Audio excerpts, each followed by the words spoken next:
So I don't know what reports Mr. you're wanting us to Chairman, do when you weren't willing to fund us.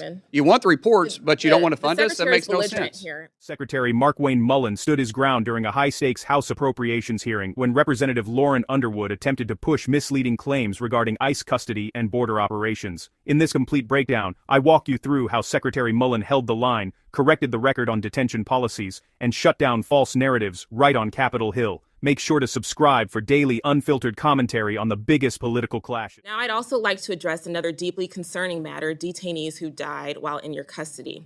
Secretary Mullin, since Donald Trump took office, DHS's immigration detention system has been plagued by medical neglect, abuse, overcrowding, and a historically high death rate. I saw these dangerous conditions with my own eyes when I visited the Miami Correctional Facility in Bunker Hill, Indiana, where I met with individuals who told me that it takes months to receive medication refills, including for life-threatening illnesses like diabetes. Others reported being left unattended with infected boils and other serious conditions. So it's no surprise that a detainee at that facility died shortly after my visit, or that more detainees died in ICE custody in 2025 than ever before. Secretary Mullin, does DHS have any official, specific internal goals or policies to reduce deaths in custody? Ma'am, your numbers just aren't accurate. We've had 0.009%. Mr. Secretary, you're asking about this. It's 0.009% of deaths. And we've had 54 total in the president's time.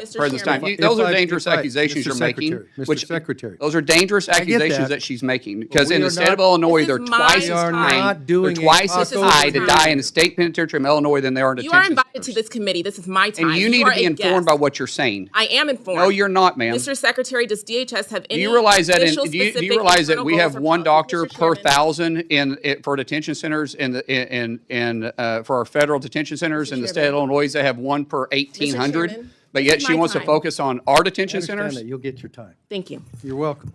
So I guess this is a good place to stop. We are trying to keep members to 8 minutes. Mr. Secretary, you know that too. That's fine. So we all know how the clock runs here.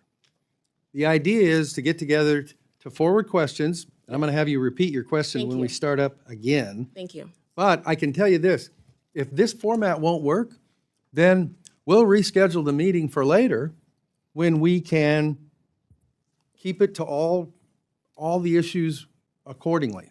So this is the efficient way to do it, but if we can't do it the efficient way, then we'll go to Plan B, which will not be today. And I don't mean that as a threat to anybody. I'm just saying this is not Meet the Press or Fox News or whatever for anybody involved. It's what's the question, what's the answer? Mr. Secretary, if you need more time to respond to that, the committee will make any of your comments part of the record, and we will endeavor to make sure that you get to meet with whoever wants more time. But while we've got the whole committee sitting here, we're not going to do the XYZ debate, whatever the heck. So, ma'am, please repeat your question, and as near as I can figure, you got about 4 minutes left. Thank you, Mr. Chairman. You're welcome. Secretary Mullin, does DHS have any specific internal document, policies, or goals to reduce deaths in custody? And we do a wonderful job on providing medical question, sir.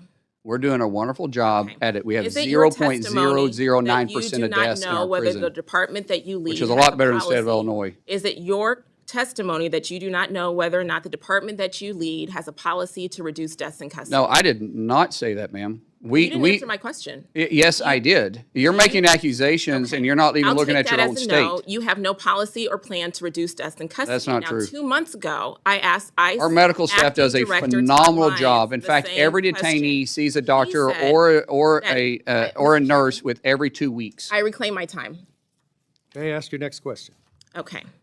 2 months ago, I asked ICE Director Todd Lyons the same question. He said that ICE, quote, hopes that there will be no deaths in custody, but admitted that the agency had no actual policy in place to prevent them. Rather than implement one, he resigned just a few hours later.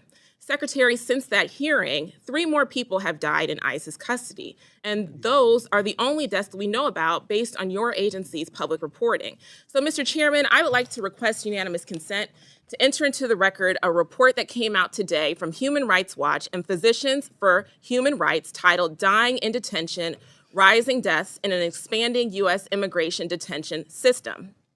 I'm sorry. Without objection, so ordered. Thank you so much, Mr. Chairman. Drawing on government records, detention data, and expert medical reviews, this report outlines 52 deaths in ICE custody during President Trump's second term and highlights the concerns we've been raising to your department regarding the lack of access to medical care, suicide prevention, transparency, and accountability in detention facilities. Secretary Mullin, ICE's detainee death reporting has not been updated since April 28th of 2026. The death rate in ICE custody has doubled during President Trump's second term. Will you commit to reporting detainee deaths as required by law? We do report them, ma'am.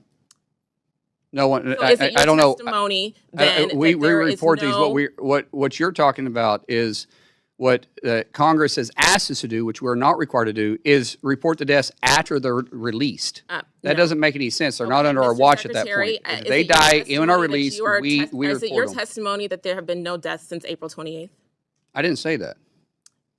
Okay, so are you going to commit to complying with the required reporting requirement? And we were shut down for Okay, 115 under days under this claiming my department. time, So I don't know what Secretary. we just now reopened. So I don't know what reports Mr. you want us to Chairman, do I when don't you know weren't what to willing tell to you, fund Mr. us. Chairman. You want the reports, but you don't want to fund the us? That makes no Secretary's belligerent sense. here and has been taking up my time. What's your next question? My next comment is that the ICE No, there's no director- questions. It's just comments. No, I had a question. He didn't answer my question.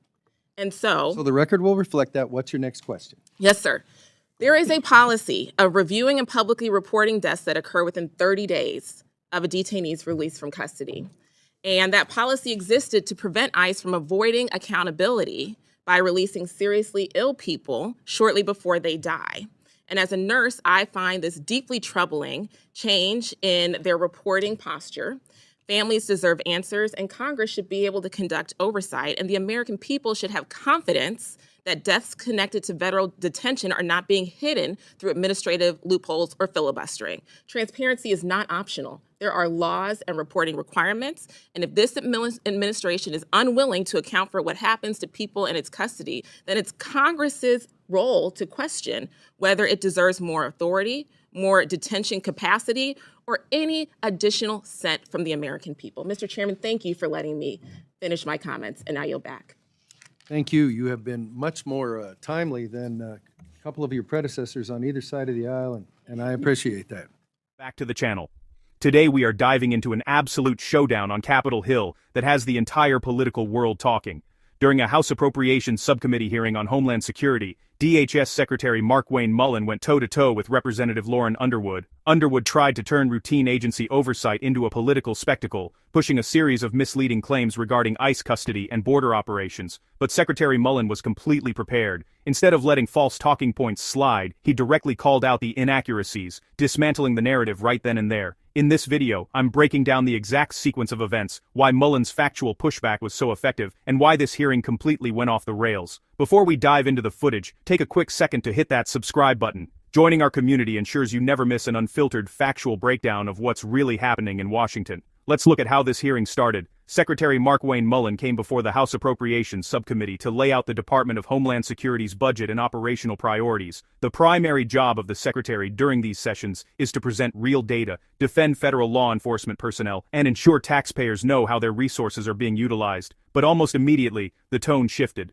Rather than focusing on constructive fiscal oversight, Democratic Representative Lauren Underwood jumped straight into high-pressure questioning designed to paint border enforcement in a negative light. Underwood came in with a set of pre-written talking points, targeting ICE detention facilities and mortality statistics. But as we've seen throughout his public career, Markwayne Mullin isn't someone who lets inaccurate soundbites stand without a direct challenge. This brings us to the moment the exchange escalated. When Underwood began reciting selective metrics about ICE custody, Secretary Mullin stopped her right in her tracks. Mullin made it crystal clear that the figures being cited were completely stripped of operational context, failing to account for pre-existing medical conditions, emergency intake protocols, or the massive volume of individuals entering the system. When Underwood tried to talk over him and assert authority, Mullin delivered a sharp reality check, telling her directly that she needed to be properly informed before throwing around serious accusations on the committee floor. It was a textbook lesson in refusing to let political rhetoric override official department facts. As Secretary Mullin continued to expose the flaws in her argument, the hearing room reached a boiling point. The back and forth became so intense that Subcommittee Chairman Markwayne had to step in. Chairman Amodi literally had to threaten to pause the entire proceeding if order wasn't maintained. But why did it get to that point? It got to that point because Secretary Mullin refused to play along with the standard script. In Washington, lawmakers often expect agency witnesses to sit quietly while they take their viral clips. Mullin flipped that dynamic on its head. By asserting his right to answer thoroughly and correctly, he forced the committee to confront actual policy details rather than scripted talking points. Beyond the dramatic back and forth, there's a much bigger principle at play here. What Secretary Mullin did during this hearing was defend the thousands of dedicated agents and personnel working within DHS and ICE. When politicians use distorted statistics to slander entire federal agencies, it undermines the vital work being done every single day to secure the nation. By standing his ground against Underwood, Secretary Mullin demonstrated true cabinet-level leadership, showing that the executive branch will actively stand up for law enforcement officers against unfair political attacks. At the end of the day, this clash showed us the stark difference between bringing political talking points to a hearing and bringing actual facts. Secretary Markwayne Mullin made it clear that DHS will not be a punching bag for partisan narratives, and he set a strong precedent for how agency leadership should handle aggressive committee questioning. What did you think of Secretary Mullin's handling of the hearing? Did he do the right thing by calling out the inaccurate claims directly? Drop your thoughts in the comments section below. I read through them all. If you enjoyed this breakdown, make sure to leave a like, share this video with a friend and hit that subscribe button so you never miss a new upload. Thanks for watching, and I'll see you in the next video.